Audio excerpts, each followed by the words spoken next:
you've got a serious fucking problem when your interventionist is Johnny Knoxville, you know? And I even say it wasn't my first intervention because I hallucinated. It was like my fourth or fifth intervention, you know? And your problem's really bad when your hallucinations are worried about you, It's really pretty. This is great stuff. Yeah, dude. And I did it for a long time.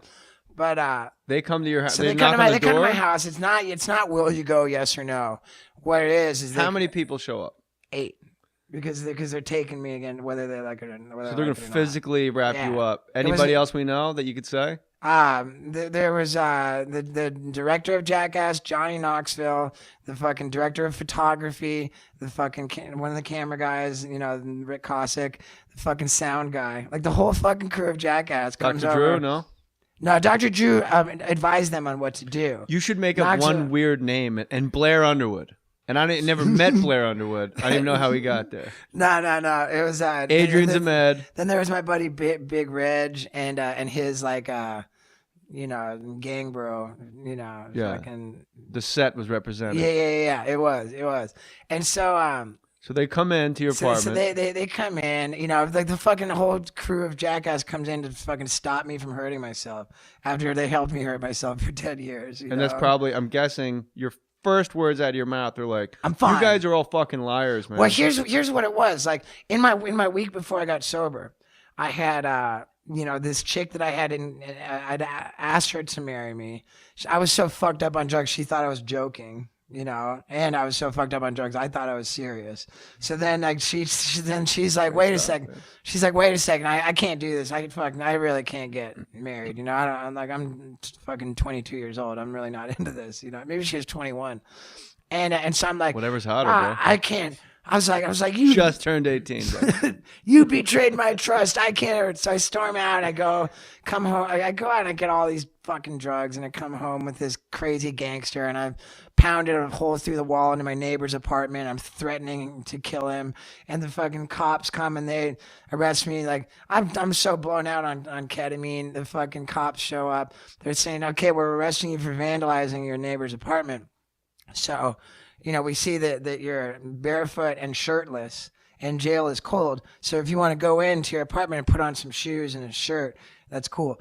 And I'm like, no, dude, fuck that fucking. I could have gone into my apartment. Fuck shelter. Yeah, I could. Fuck the elements, man. I'll kick the elements' ass.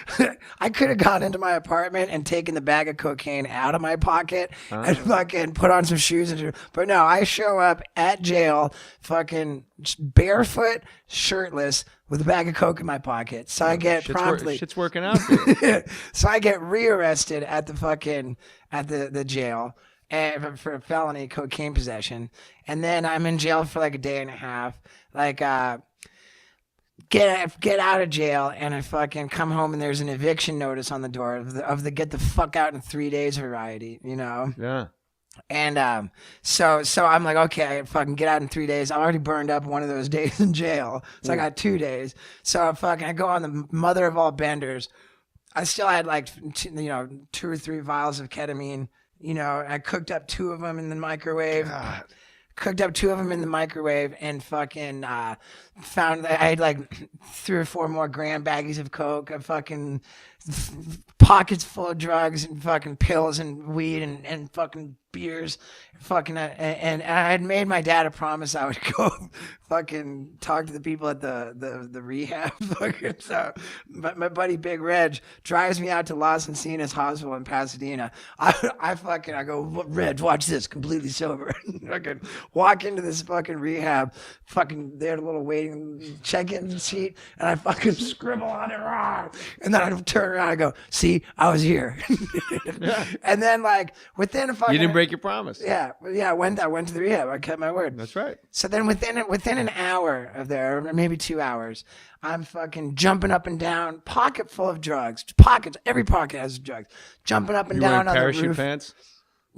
No, but might as well have been. I'm trying to picture a lot of pockets. Sorry. Yeah, and so I'm fucking jumping up and down on the roof of a parked car, screaming, "God is the sun!" And this fucking like team of security fucking comes over and they're like, "Hey, like you really can't do that." Like I couldn't control my behavior, dude. I'm jumping up and down. I'm a big Reg. I'm making him film me as I scream, "God is the sun," jumping up and down on parked cars. But where's that put Big Reg in the scheme of people that need help? Right, you're exactly right. Big Reg. Like, yeah, we need to document this. This is important. Well, Steve was having an epiphany. I needed to document it. He didn't say get off the car. He goes, no, I got you. A little to your left. You look good. Oh, look, the bird just went by. No, that's not planned, bro. A bird You know went what? by. Actually, come to think about it, I think it was actually Reg's car. Again, I posed the question. And I was fucking up his roof. Come to think of it, it was a parked car. Yeah, it was Reg's, and he was filming. He had a real problem saying no to me. You know, he was a 375-pound black dude, and I love him so much, man. And fucking, you know, so. I couldn't. So I go on this bender. I fucking finally you know, I'm winding it down back at home, and I've only got one more day. So I need the fucking Jackass crew to come over and fucking film. I'm my last day in the apartment. I need to jump out of my bedroom window and fucking on like 25 some feet onto the sidewalk below. So I need have them, a degree from Ringling right? Brothers. So I need them to bring me a hot tub.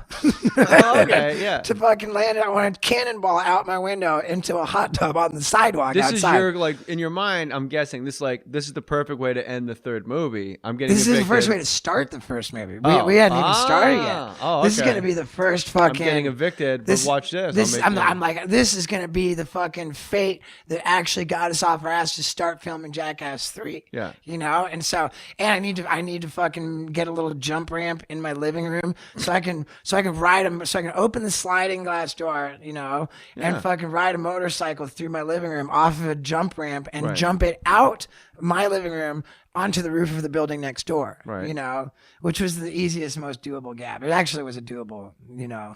Knoxville was making fun of me because that was like, you know, anybody could do that. But could I do it? I mean, I don't know. It was pretty. If you gun it, you know, yeah. But so I send out a mass email with like fucking 200 people on there, maybe 100 people, a little over 100. Dr. Drew, like Harvey Levin from TMZ. I had compiled an email list of like the most influential people who ever had the misfortune of me getting their contact info. I called it my rad email list, and I just one day Knoxville sent out a mass email by mistake, and I just copied and pasted his entire fucking address book into my list. So I've got like everybody from fucking like the entire CAA agency. I've got my entire William Morris agency, fucking all the fucking everybody in the entertainment, just the most powerful people in the end. And I am just up all night, fucking firing, bam, bam, bam, just starting wars with everybody on my rad email list. It was the worst fucking shit ever, dude. Oh my God. The most fucking embarrassing shit ever, dude. And so I got one more day. I'm sending out to the whole email list. Hey, Knoxville, you fucking better come jumping out. This is my last day. I'm jumping out my bedroom window tomorrow. And if you guys don't fucking show up with something for me to fucking land on, preferably a hot tub, you know, but cardboard boxes or trash cans will be fine. Then I'm fucking jumping anyway. Bring a fucking camera. I'm threatening him, like, bring a fucking camera crew and fucking come and film my stunts, or I'm fucking jumping anyway. I'm fucking ready to die. I'm fucking gonna. I wrote specifically, I'm gonna find out how many bones get broken in a 25-foot fall onto concrete. I'm ready to fucking die. Right, so that qualified me for 5150. Yeah. Right. So, involuntary hold. right, 72-hour involuntary hold for people that don't know what a 5150 is. Right. Why do you know what this is? Circumstances. Right, dude. You have one? Yeah, dude. No comment? All right. So they fucking Knoxville. I said in my email to Knoxville, be here with the fucking camera crew and fucking at tomorrow morning at 10 a.m. Knoxville writes back like to the whole list. Sheesh, Mr. O. Or Mr. What's with the early call times? Sheesh. Can we do noon? You know. Did you write back to I that? was like, okay, noon's cool. Fine. Fine. Right, and I think what it was is that he was trying to get the extra time to fucking like Dr. Drew was even on my fucked up email list, and I'm just in downward. You can tell by my emails, I'm been circling the drain, and now I'm going down the drain. Right. You know, and so Knoxville like secretly reached out to Dr. Drew. Hey, we gotta do something about SIBO. Drew says you're fucking right. He says you go over there, you fucking tie him up if you have, put him in a trunk, get him to a hospital. Print out his fucking fucked up email that he says he's gonna kill himself. You know, I think I'd been writing a few things. I'm ready to die. I'm gonna fucking whatever. You know, like you know, and print it out and show it to the hospital and fucking just lock him up. Whatever. So they come over and whatever. You know, take me to the hospital. I was such an asshole at the hospital, spitting on people and throwing furniture around. Jesus. They changed me to 52.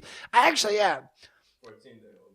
Yeah, 5250, 14-day hold. So 52. 5250. It's the legal 5150 is crazy, and in the Van Halen, the beginning of the end of Van Halen is 5150 album. Right. That's the beginning of the end. Yeah. That's the first Hagar Van Halen. I was like, wait a minute. You were You listening didn't to know Van what Halen? 5150 is? No, I didn't. I'm just being a jerk. Right. I'm being your precocious hostess with the most. Sure, man. But So then they changed it to a 5250, which is a changed- 14-day hold, not a 72-hour hold. plus, what's interesting. Is that correct? It's 14-day hold. Yeah, Okay. correct. Not 7. It's a 72 hour. It's 3-day hold. 5150. Now you're on a 14-day hold. Now I'm on a 14-day hold. So what and are they? when I picked up the chair, throw the chair, fucking fuck you, you know, and I get like I'm in the hospital. I realize I'm not getting out of this. I thought I was gonna calmly explain that it was a misunderstanding, but that wasn't gonna happen. So I throw this temper tantrum. I pick up a chair and I fucking throw the chair.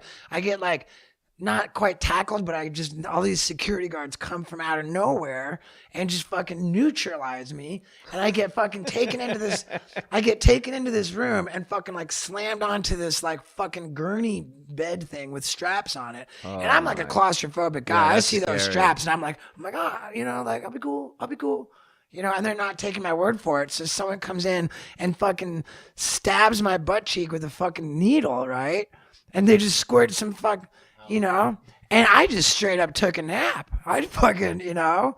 How long were you out? I don't know, but Did you wake up in the straps? No, I wasn't in the straps. You know, I didn't wake up in the straps. Fuck, I'd have been so bummed on that. But I woke up and I'm like, I woke up from my nap. I don't know how long I was out. They fucking whatever drug they shot in my ass cheek knocked me the fuck out. And Haldol? whatever it was, man, that shit worked. And then I wake up and I'm introduced. It's good you don't know because you're probably on the street trying to buy it. You'd be at 7-Eleven on Wilshire, going to the guy that sells the flowers, going like, "Hey man, you guys got Haldol?" Be like, "I got Haldol, man." Haldol? I got Calgon. I got CD head cleaner. I think that was an Asian Latino man I just did. I got Latino. I got CD head cleaner. I guess so. That would be Filipino is an actual Latino Asian person. This is the fucking the psych ward at Cedar Sinai. I don't even know if they An still hour have in, it. you tap into the fucking psych. We could have been talking about this 40 minutes ago. You're in a psych ward at Cedar Sinai. Spill it. Well, they have two wings there. There's the fucking standard issue, harmful to yourself and others, and then there's the something else wing. You know, so they put me in the something else wing where I've got like the fucking guys rolling around, like literally shitting on the floor and rolling around trying to smear it everywhere. Like, yeah, dude, just fucking Spitters and crazy shit. And I spent like 3 days there, you know, and then they moved me over to the standard issue, harmful to yourself and others, and Well, that's the Thalians building? Thalians, yeah. They do awesome work. I'm being Yeah, serious. I don't think the Thalians has a psych ward anymore. Well, that's what they call the whole mental health ward over at right. Cedars. I was in 'cause Thalians. That was where my They're journey- incredible people over there. Yeah, and it was I was. Did you after- find that they were? I should since you were there, You know, or you were two bananas. Who knows, right? I was kind. You know what? You're well. I was pretty bananas. Yeah, it saved my life. There's no question. And you know, they would meet, like, do little evaluation meetings. You try and tell them what they want to hear. But it was when these three dudes came in and to tell their stories. They fucking you know. There's this one guy gave me a book, and I'll just say the book, you know. And I'm thinking, why is this heroin addict giving me this book, you know, about alcoholism? And And I'm in there. I'm not looking for a solution in the book at all. I'm just trying to kill time in the psych ward. But I'm reading it, and it's talking about basically the more hopeless the case of the alcoholic, the bigger the chance there is for recovery. And I'm like, oh, then the guys come in and tell their stories and talk about being sober, and I'm like, oh, well, fuck. I guess he can do some, because I thought I was just a write-off. I was resigned to drinking and using myself to death.